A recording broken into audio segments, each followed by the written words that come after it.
Hello everyone, I'm doctor Kiranya. நம்ம last வீக்காக பார்த்துட்டு இருக்க டாபிக் ஒர்க் ஃப்ரம் ஹோம் பண்ணுறதுனால என்ன பார்ட்ஸ் எல்லாம் அஃபெக்ட் ஆகுதுன்னு சொல்லிட்டு அதில் ஃபர்ஸ்ட் நம்ம பார்த்தது ஐ ரிலேட்டட் கம்ப்ளைண்ட்ஸ் அண்ட் அதை மேனேஜ்மெண்ட் எல்லாம் பார்த்தோம். அண்ட் தென் லாஸ்ட் வீக் நம்ம பார்த்தது நெக் பெயின் அண்ட் மேனேஜ்மெண்ட்ஸ் அதெல்லாம் பார்த்தோம். இதெல்லாம் பார்க்கல அப்படின்னா என்னோட ப்ரீவியஸ் வீடியோஸை பாருங்கள். இந்த வீடியோவில் நம்ம பேக் பெயின், அதோட கம்ப்ளைண்ட்ஸ் அண்ட் எப்படி அதை மேனேஜ் பண்ண போகிறோம், அதை பற்றி தான் டீட்டெயிலாக பார்க்க போகிறோம். ஒர்க் ஃப்ரம் ஹோமில் அண்ட் லாங் டைம் சிட்டிங் ஜாபில் மெயினாக அஃபெக்ட் ஆகிற ரீஜியன் லோவர் பேக் சொல்லலாம். பிகாஸ் அவங்க உட்காந்துட்டே ஒர்க் பண்ணும்போது அந்த மசில் டைட்னஸாக ஃபீல் ஆகும். லைக் மூவ்மெண்ட் ஃப்ளெக்சிபிளாக பண்ண முடியாது. சடனாக சேர்லேருந்து உங்களால் எழுந்துக்க முடியாது.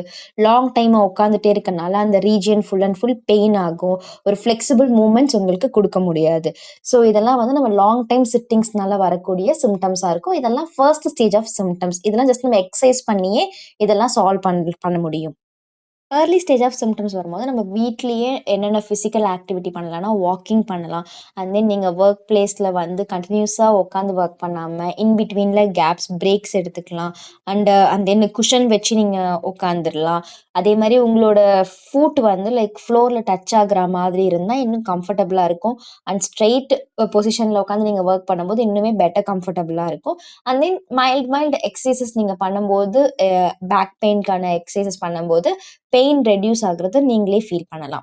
இஃப் இல்லை எனக்கு இதெல்லாம் பண்ணியுமே சரியாகலை, இதை விட அதிகமாகுது, பெயினை டாலரேட்டே பண்ண முடியல, நைட்டெல்லாம் தூக்கம் இல்லை எனக்கு, சம்டைம்ஸ் அந்த பெயின்னால என்னால் எந்த ஆக்டிவிட்டியும் பண்ண முடியல, எந்த ஒரு மூமெண்ட்டும் பண்ண முடியல, அண்ட் தென் பிளாடர் யூரின் வந்து ஈஸியாக பாஸ் ஆகுது, மோஷன் ஈஸியாக பாஸ் ஆகுது, அதாவது என்னோட கண்ட்ரோல்னஸ் இல்லாமல் அதுவே ஸ்பான்டேனியஸாக பாஸ் ஆகுது அப்படின்லாம் இருக்குன்னா லைக் இல்லை இன்ஃபெக்ஷன்ஸ் வந்து ஆட் ஆகலாம் உங்களுக்கு.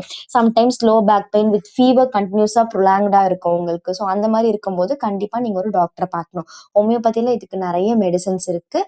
பட் ஸ்டில் இருந்தாலும் நீங்களாம் எதுவுமே அட்மினிஸ்ட்ரேட் பண்ணாமல் ஒரு ப்ராப்பர் ஹோமியோபதிக் கன்சல்டண்ட்டை மீட் பண்ணி மெடிகேஷன்ஸ் வாங்கி உங்கள் பர்டிகுலர் சிம்டம்ஸ்க்கு பர்டிகுலர் மெடிசன்ஸ் எடுக்கும்போது தான் நம்ம ரிசல்ட்டை பார்க்க முடியும். உங்களுக்கு என்னோட அப்பாயின்மெண்ட் வேணும்னா ஸ்க்ரீனில் தெரியுற கியூஆர் கோடை ஸ்கேன் பண்ணி அப்பாயின்மெண்ட் ஸ்லாட் புக் பண்ணி நீங்கள் இன்னைக்கு கன்சல்டேஷனை ஸ்டார்ட் பண்ணலாம். அண்ட் தென் ஃபர்தர்மோர் பெனிஃபிஷியல் வீடியோஸ் உங்களுக்கு வேணும் அப்படின்னா இந்த சேனலை சப்ஸ்கிரைப் பண்ணிக்கோங்க. இப்போ பார்த்துருக்க வீடியோ உங்களுக்கு யூஸ்ஃபுல்லாக இருந்தால் லைக் பண்ணுங்கள், ஷேர் பண்ணுங்கள்.